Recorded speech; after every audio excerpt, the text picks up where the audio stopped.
Hello বন্ধুরা, প্রতিজ্ঞা সিরিয়ালের আজকের পর্বে তোমরা দেখতে পাবে টেবিলে লেখাটা দেখে অভি বলে নিশ্চয়ই ছুটির কাজ। তারপর ছুটি ছুটি করে ডাকতে থাকে, আর ছুটি তো দরজার সামনেই দাঁড়িয়ে থাকে। অভি বলে, এগুলো আপনি করেছেন? ছুটি বলে, নিজেই খুলে দেখুন। অভি খুলে দেখে ভাত আর আলু সেদ্ধ। ছুটি বলে, সকাল থেকে তো অনেক পদই রান্না করেছিলাম, কত লোকজন, কত প্রশংসা, কিন্তু একজনের তো আলু সেদ্ধ ভাত পছন্দের, তাই আশ্রয় বাড়ির হোম ডেলিভারির তরফ থেকে তার জন্য একটা উপহার। আর এই উপহারের মধ্যে ছুটি তাকে বলতে চাই থ্যাংক ইউ, এভাবে পাশে থাকার জন্য। এই সাহায্য কোনোদিনও ভুলব না। আজ তো সন্ধ্যার পর থেকে কিছুই খেলেন না অফিসে। আমিও যে ঢুকে আপনার জন্য কিছু একটা খাবারের ব্যবস্থা করে দেব, সেই সুযোগই পেলাম না, তাই থ্যাংক ইউ বলার সুযোগটাও পাই। একটার পর একটা মিটিং করেই গেলেন। এবার খেয়ে নিন ঝটপট করে আপনার পছন্দের গোবিন্দভোগ চাল দিয়ে রান্না করা, আর সাবিত্রীদি নিজের হাতে ঘিটা বানিয়েছে। অভি বলে, এই ঘি আমার পেটে সহ্য হবে তো? এটা বলে দুজনাই হাসতে থাকে। তারপর ছুটি বলে, সাবিত্রীদি কিন্তু আপনাকে আন্তরিক ধন্যবাদ জানিয়েছেন। তারপর অভি খেতে বসে, আর অভি খুব মজা করে খেতে থাকে আর বলে, খুব ভালো হয়েছে খুব। তারপর অভি ভাবে, এই যে ছুটি এতটা কাছাকাছি আছে, আমি জানি না কেন ভীষণ শান্তি পাচ্ছি, কিন্তু বেশিক্ষণ চোখের আড়ালে থাকলে কেন জানি না উতলা হয়ে যায়। শুধুই কি কন্ট্রাক্টের জন্য?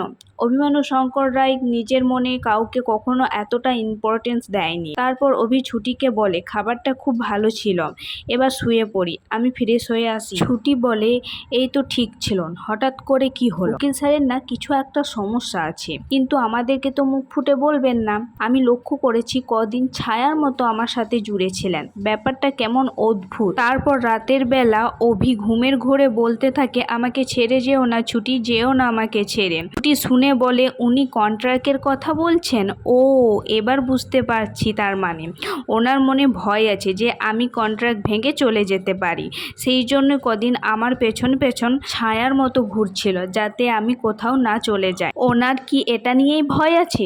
না না, কি ভাবছি আমি, এসব ভাবা ভুল। না না ছুটি, তুই তো ওনাকে নিজেই বলেছিস, কথা দিয়েছিস যে 1 বছরের মধ্যে পরীকে খুঁজে দিয়ে চলে যাবি, তাহলে এখন এসব কথা ওঠার কোনো মানে হয় না। না, ভুল হচ্ছে বলে ছুটি অভির দিকে তাকায় এবং তার মাথায় হাত বুলিয়ে দেয়। আর এদিকে ইন্দ্র বাড়িতে বসে বসে রমার কথায় ভাবতে থাকে, আর জানালার দিকে তাকিয়ে দেখে রমা এখনো দাঁড়িয়ে আছে। এটা দেখে ইন্দ্র রমাকে বাড়ির ভেতরে নিয়ে আসে আর বলে, সব কিছুর না একটা লিমিট থাকে। আপনার মাথাটা কি সম্পূর্ণ খারাপ হয়ে গিয়েছে? এই ওয়েদারের মধ্যে আপনি দাঁড়িয়েছিলেন?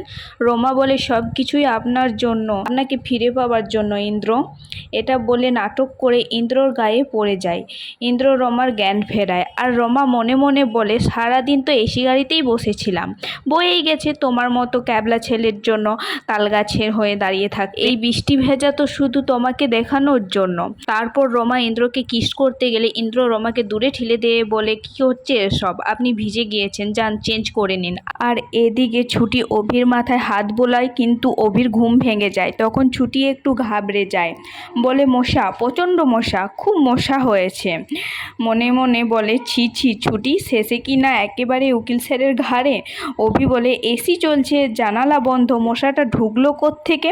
ছুটি বলে, আপনি ছোটবেলায় পড়েননি, ওই যে জমা জলে মশা জন্মায়? তখন অভি বোতলের জলটা দেখিয়ে বলে, জমা জলে না, বোতলের জলে জন্মেছে মশা। ছুটি বলে, না না, বোতলের জলে কেন? এরপর তাদের আবার দুষ্টুমুষ্টি ঝগড়া শুরু হয়ে যায়। আর এদিকে রমা কাঞ্চিনাল একটা ইন্দ্রর শার্ট পরে এসে আবার ইন্দ্রকে পটিয়ে নেয়, আর মনে মনে বলে, ব্যাস হয়ে গেছে, বোকারাম আবার এসে ধরা দিয়েছে আমার জালে। আর এদিকে ছুটি বলে, অশান্তি তো হবেই, এমন একটা খিটখিটে লোকের সাথে থাকলে তো অশান্তি হবেই।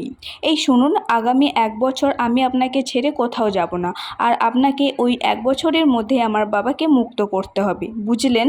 অভি বলে, হ্যাঁ বুঝেছি, মানে অনেক আগেই জানতাম, আমার কাছে ব্যাপারটা ক্লিয়ার ছিল, কিন্তু আপনিও যে বুঝতে পেরেছেন ব্যাপারটা জেনে আমি খুশি হলাম।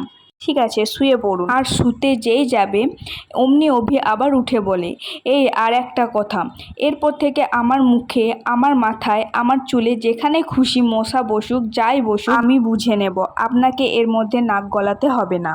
এরপর অভি হাসি মুখে ঘুমিয়ে পড়ে।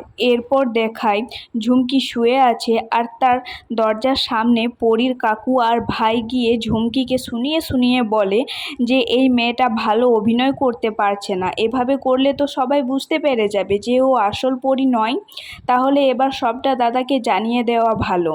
আর মেয়েটা যদি বেশি বাড়াবাড়ি করে তাহলে তো রুদ্রপ্রসাদ আছেই।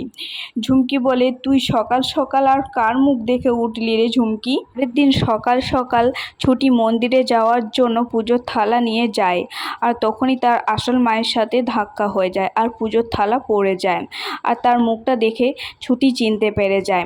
তাহলে কি ছুটি এবারে জানতে পেরে যাবে সব কিছু, আর কি তার মা তাকে চিনে ফেলবে? কি হবে বন্ধুরা? তো দেখা হচ্ছে পরবর্তী ভিডিওতে, এখনকার মতো এই পর্যন্তই।